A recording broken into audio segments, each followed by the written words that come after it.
नमस्कार, आपलं स्वागत आहे माझ्या यूट्यूब व्हिडिओमध्ये। आज आपण बनवणार आहोत तिखट शेव, एकदम साध्या आणि सोप्या पद्धतीत, कमी साहित्यात। त्यासाठी लागणारे साहित्य: बेसन, तेल, हळद, मिरची पावडर आणि मीठ। सर्वप्रथम आपण बेसन घेत आहोत, चवीपुरतं मीठ,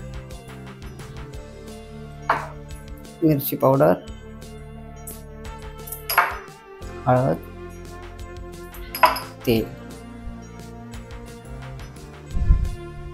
आता ते मिक्स करून घेऊ।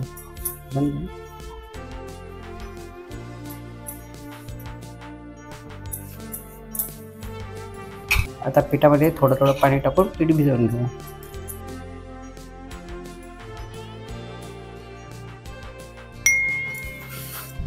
आपलं पीठ आता व्यवस्थित मळून झालेलं आहे। आता हे पीठ आपण साच्यामध्ये टाकू आणि शेवया पाडून घेऊ। बारीक जाळीची चकती घेतलेली आहे, त्याच्यानं आता आपण शेवया पाडू। साच्याला आपण आतून थोडं तेल लावलेलं आहे, आता त्याच्यामध्ये पीठ भरून घेऊ आणि शेवया पाडू। आता आपण आतमध्ये पीठ भरू। साच्यामध्ये पीठ भरून झालेलं आहे, आपण तेल तापवून घेतलेलं आहे। आता आपण शेवया पाडू।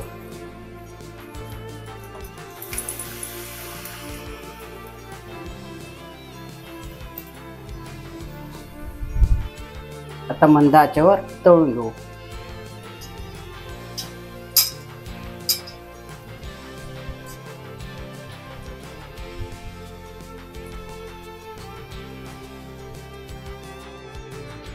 आता आपली शेव तयार झालेली आहे। आता आपल्या खुसखुशीत तिखट शेवया तयार झालेल्या आहेत। जर तुम्हाला व्हिडिओ आवडला असेल तर लाईक, शेअर आणि सबस्क्राईब करा।